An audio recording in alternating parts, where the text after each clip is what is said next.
대강절 두 번째 주일입니다.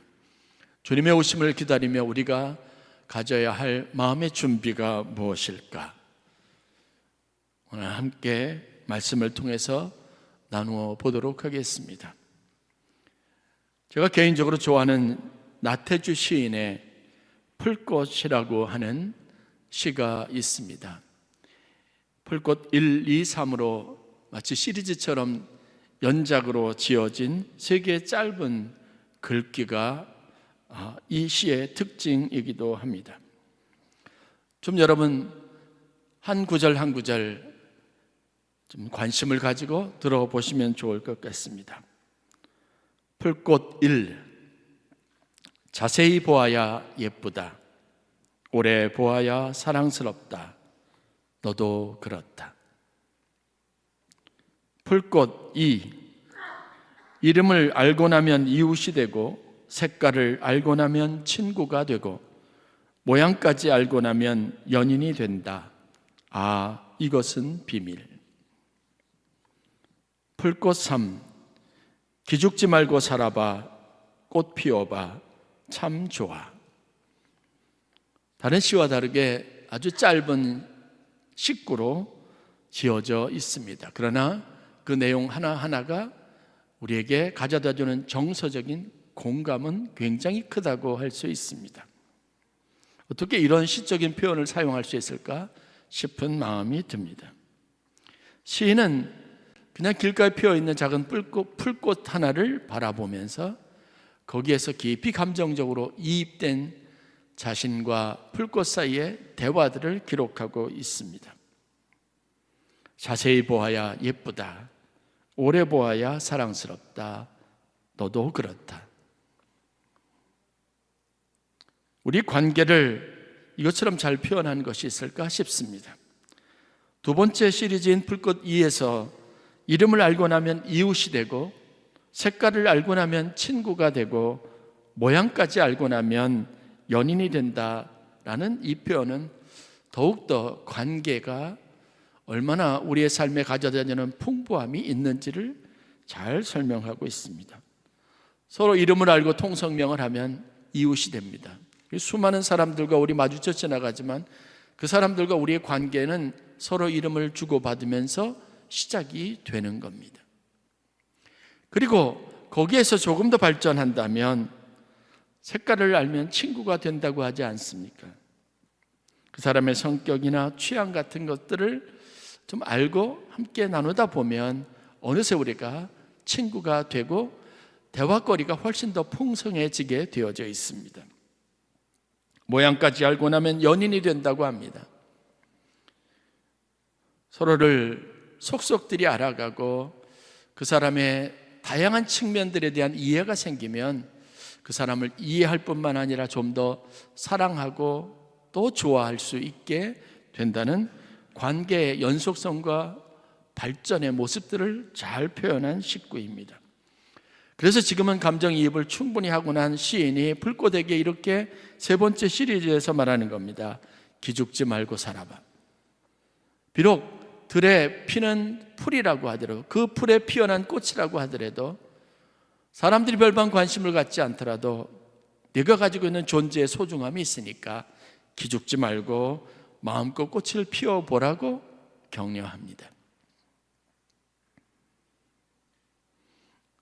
하나님과 우리의 관계에서 저는 이 식구를 좀 대입해 보고 싶습니다. 자세히 보면 우리가 안에 발견할 수 있는 하나님의 나라의 아름다움이 있습니다. 그리고 좀 더 오래 살펴보면 그 하나님의 섭리가 너무 놀랍고 아름답다 못해서 우리를 향한 그 하나님의 놀라운 사랑의 깊이까지 닿게 되어져 있습니다. 신앙생활에 단순히 단편적으로 여러분 접근하지 않기를 바랍니다. 호기심을 가지고 관심을 가지고 말씀을 보고 하나님 앞에 나아가 기도해보고 하나님의 말씀이 그 깊은 곳에 닿아 있는 우리 인생을 향한 계획을 만나보고 직접적으로 우리에게 성경에 기록되어져 있는 말씀을 통해서 들려주시는 그분의 음성을 들을 수 있어야 합니다. 그래서 어느 순간인가 우리가 하나님을 깊이 사랑할 수 있는 데까지 신앙이 이를 수 있어야 합니다. 그러면 그때 우리의 거칠고 그리고 규모 없는 삶 같은 인생에 하나님이 격려해 주시는, 우리를 향한 하나님의 놀라운 음성과 계획과 사랑의 메시지를, 나에게 개인적으로 주시는 하나님의 음성을 들을 수 있는 축복을 누리게 되어져 있습니다. 신앙생활의 전반적인 과정을 이 식구에 한번 빗대어 볼 필요가 있습니다. 여러분들도 하나님을 자세히 살펴볼 수 있고 오랫동안 그 하나님의 사랑과 교제할 수 있는 기쁨이 있기를 주의 이름으로 간절히 축원합니다. 성탄의 절기 그리고 대강절은 해마다 많습니다. 그러나 그 해마다 맞이하는 이 절기가 가지고 있는 의미는 여러분들 안에 훨씬 더 풍성해질 수 있어야 합니다. 올해보다 내년에 주님의 오심을 더 간절히 사모할 수 있는 마음이기를 주의 이름으로 간절히 축원합니다. 주님이 오시는 성탄절이 기다려질 수 있는 여러분에게 축복의 절기가 될 수 있기를 바랍니다.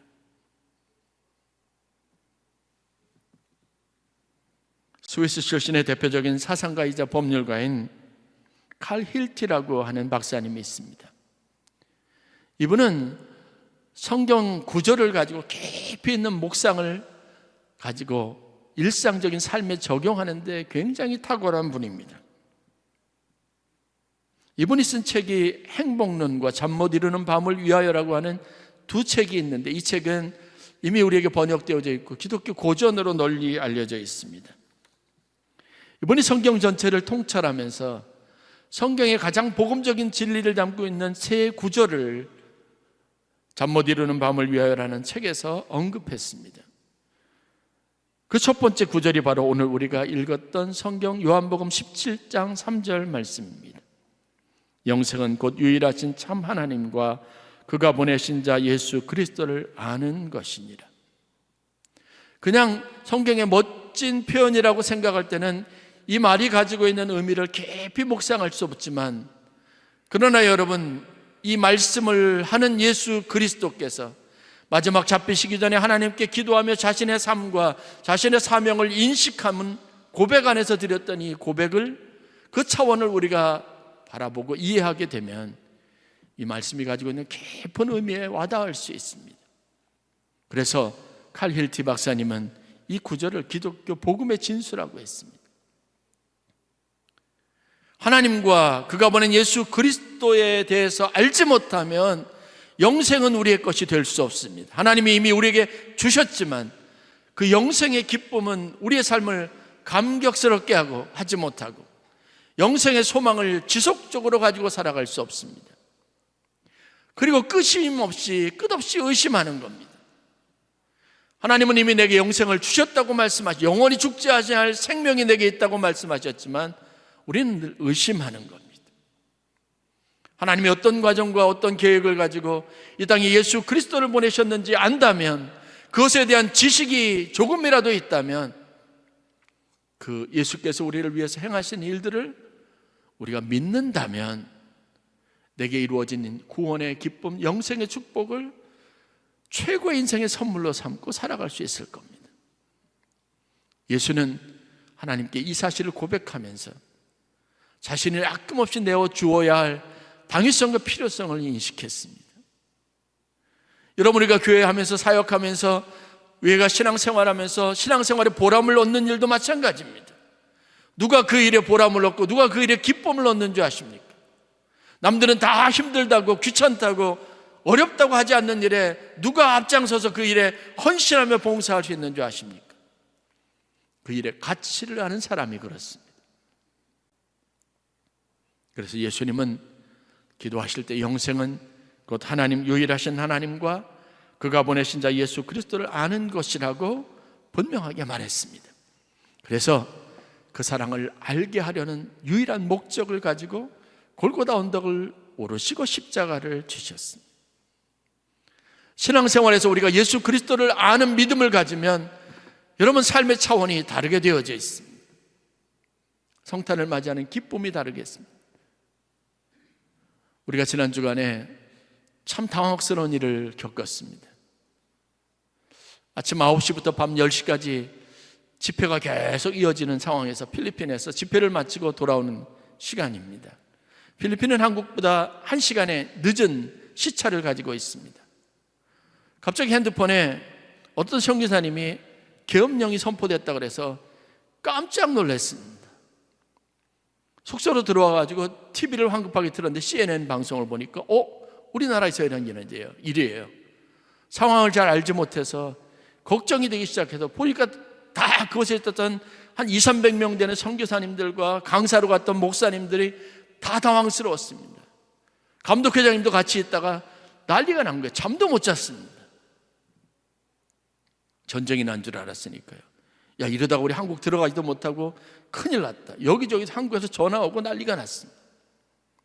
저희 교회 교인들은 또 우리 가족들은 믿음이 좋아서 목사님이 당연히 오실 줄 알고 전화 한 통 없으셨는데 제가 오히려 걱정이 돼서 기도하고 있습니다. 걱정하십시오 라고 단체 톡방에다가 메시지를 보내는 이 오픈 일이 있었습니다.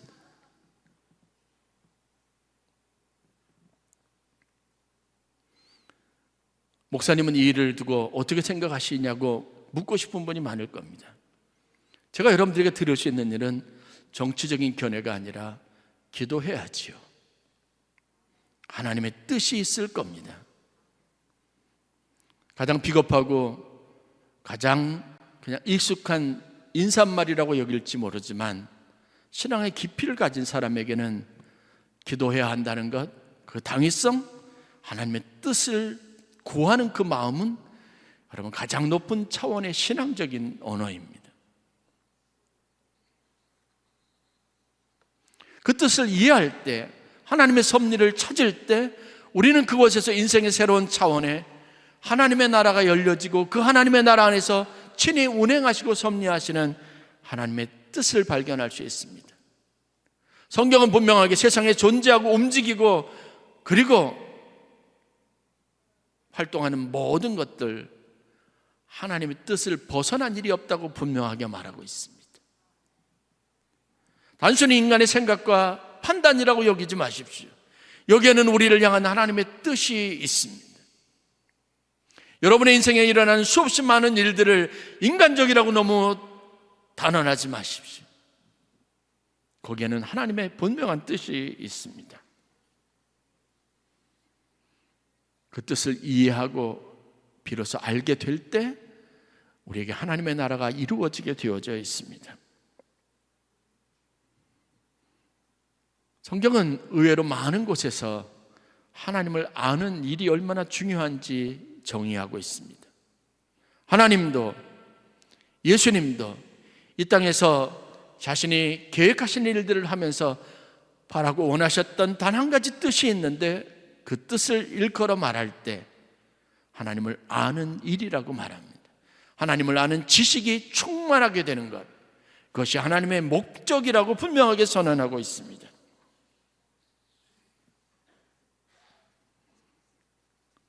오늘 우리가 두 가지를 함께 생각했으면 좋겠습니다. 첫 번째, 이제부터 여러분들의 신앙생활의 가장 우선적인 목표는 예수를 아는 일이 되기를 주의 이름으로 간절히 축원합니다.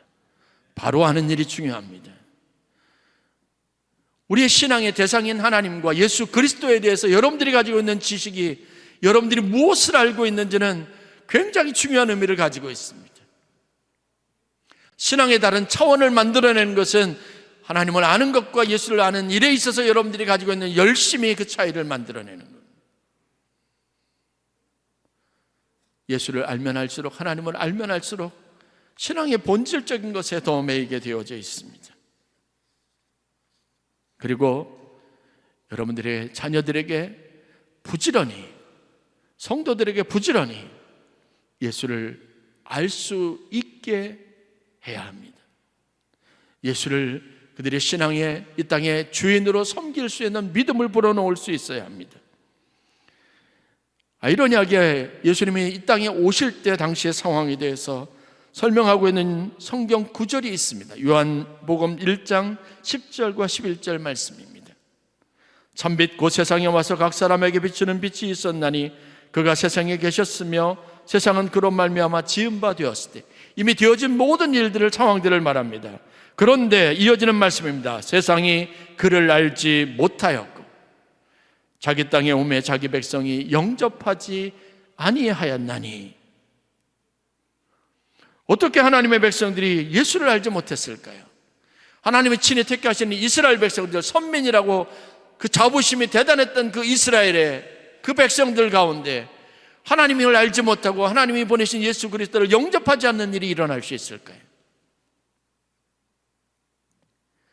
그것을 단순히 그 당시의 상황이라고 하면 과연 우리가 얘기할 수 있을까요? 아닙니다. 오늘 우리의 신앙이 그렇습니다. 우리의 삶이 그렇습니다. 우리가 살아가는 방식이, 우리가 신앙생활하는 방식이 그렇습니다.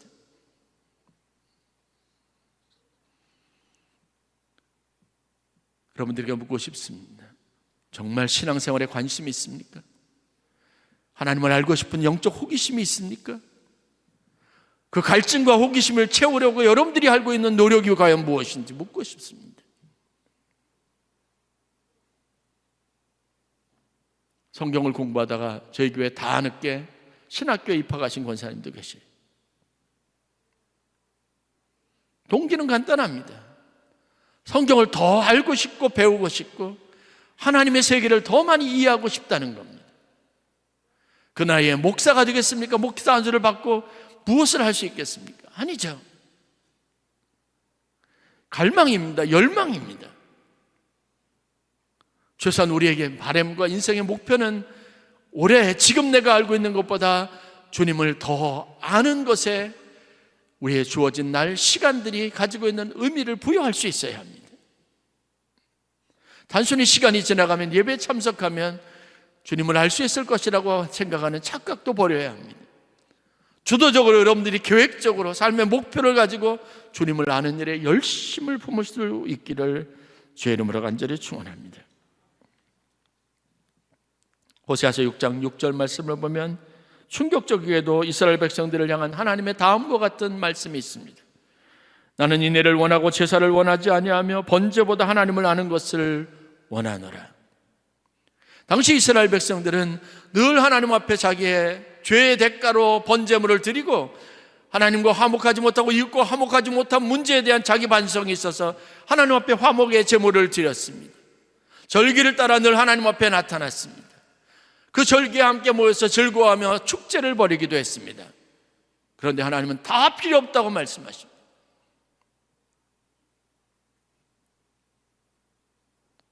하나님은 이 백성이 더 많이 알기를 원한다고 호소하신 겁니다. 우리의 일상적인 생활 안에 정말 여러분들 하나님의 뜻을 알고 하나님의 뜻을 이해하고 깨닫고 그 뜻대로 살고자 하는 분명한 목적이 있는지를 되돌아보아야 합니다.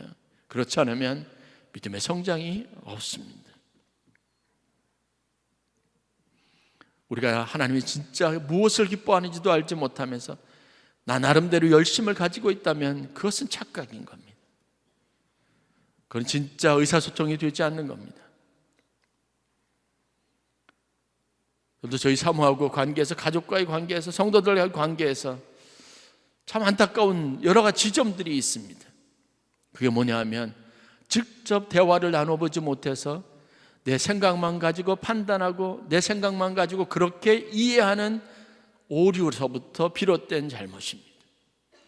진짜 무엇을 원하는지, 무엇을 기뻐하는지 알지 못하고 나 나름대로 이거에 그 사람이 원하는 거고 기뻐하는 것이라고 착각해서 전혀 어긋나는 행위를 할 때가 많이 있습니다.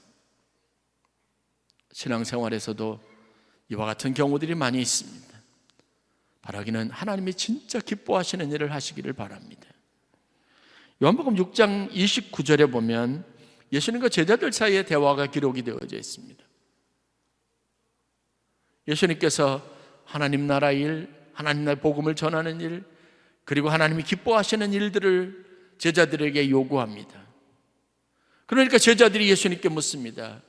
그러면 우리가 무슨 일을 하여야 하겠습니까? 묻습니다. 그때 예수님께서 제자들에게 주신 답변은 29절에 분명합니다. 하나님께서 보내신 일을 믿고 그를 따르는 것이 하나님의 일이라고 말합니다. 예수님이 제자들에게 기대하신 것이 있습니다. 공생에 그들을 같이 3년 동안 먹고 마시면서 유일하게 예수님께서 그들에게 기대하는 일이 있었습니다. 무엇입니까? 제자들이 예수님을 배우기를 원했던 겁니다. 하나님의 뜻을 알기를 원했던 겁니다. 그런데 우리가 알고 있는 결과는 무엇입니까? 제자들은 실패했습니다. 3년을 같이 먹고 자고 같이 생활했으면서도 제자들은 실패했습니다. 어떤 일이에요? 하나님을 아는 일에, 예수 그리스도를 아는 일에 실패했습니다. 여러분, 그것이 우리의 운명이 될 수 있습니다. 수십 년 신앙을 생활을 해도 하나님의 뜻을 아는 일에 실패한 불행한 일이 우리 가운데 있을 수 있습니다. 그러면 마지막이 어떻겠습니까? 좀 삶이 어려워지면 다 떠나는 거죠. 신앙을 포기하는 거죠. 버리는 거죠. 하나님의 뜻이 무엇인지 알고자 힘써야 합니다. 그리고 바로 알아야 합니다.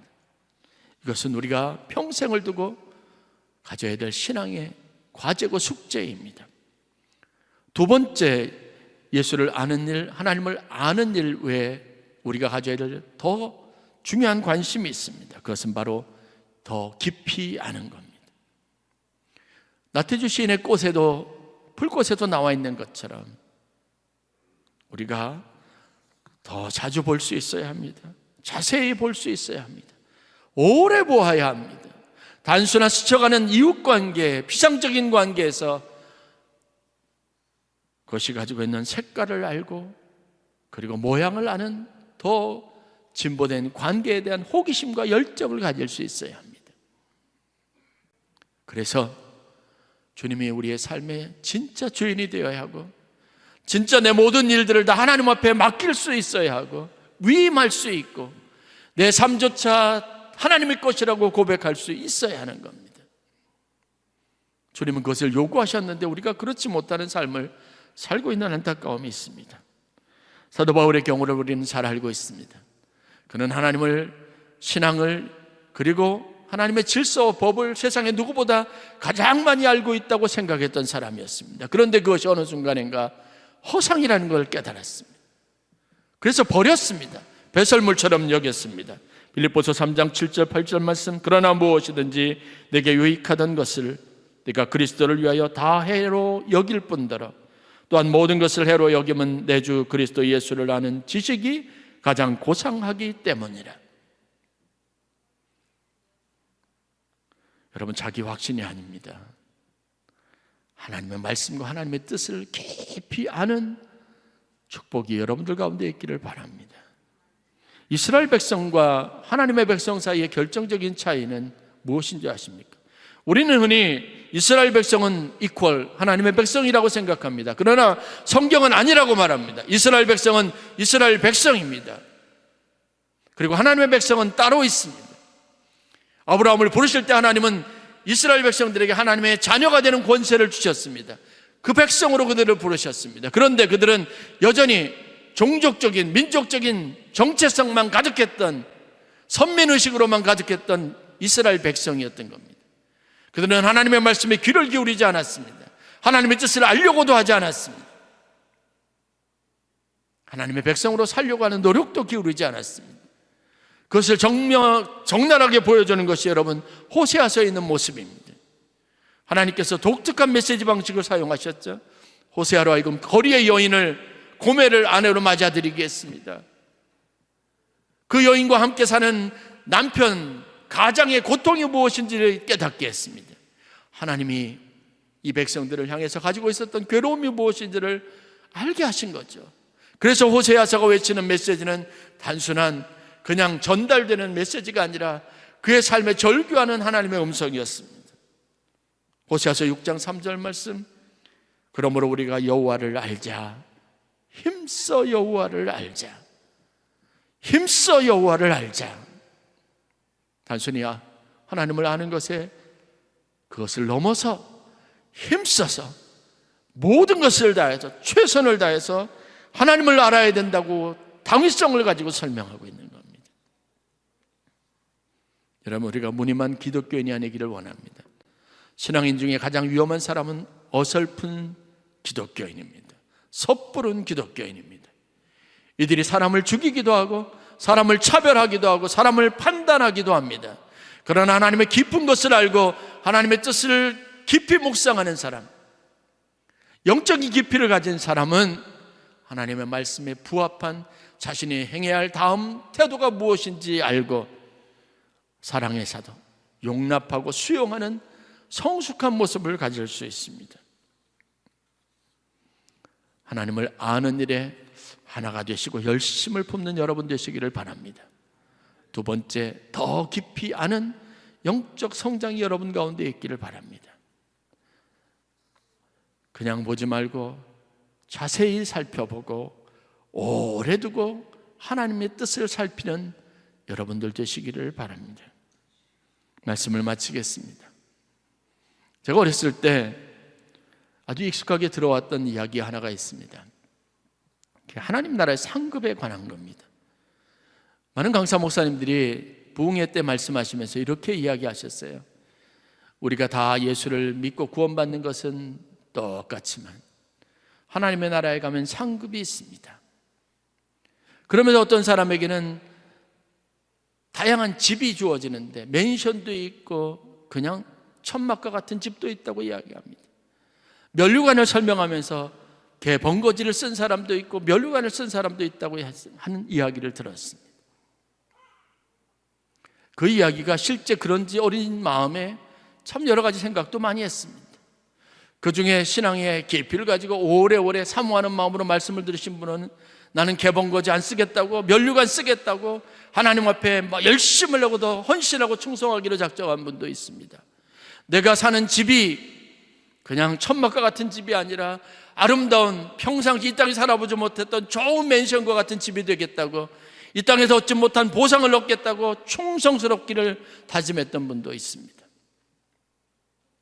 그런데 가만히 생각해 보면 그 메시지가 가지고 있는 진짜 핵심은 좋은 것을 얻는 게 아닙니다. 여러분 아시지 않습니까? 천국에 가는 것은 우리에게 이미 가장 좋은 것을 예미하시니까 거기에 무슨 차별이 있겠습니까? 그러나 그 관점으로 살펴보면 저는 이런 마음을 가질 수 있고 여러분들도 한번 깊이 생각해 볼 필요가 있다고 여겨지는 게 있습니다. 우리가 하나님에 대한 깊은 이해를 갖지 못하고, 그리고 하나님의 뜻을 깨달아 알지 못하고, 그렇게 하다가 이 세상을 마지막 하직하는 날, 주님 앞에 가는 날, 우리 앞에 대한 주님이 우리에게 얼마나 서먹서먹할 것인가. 이거 마치 제 생각에는요, 비약일 수 있지만 낯선 남자 품에 안기는 것과 같은 게 아닌가 싶은 생각이 있습니다.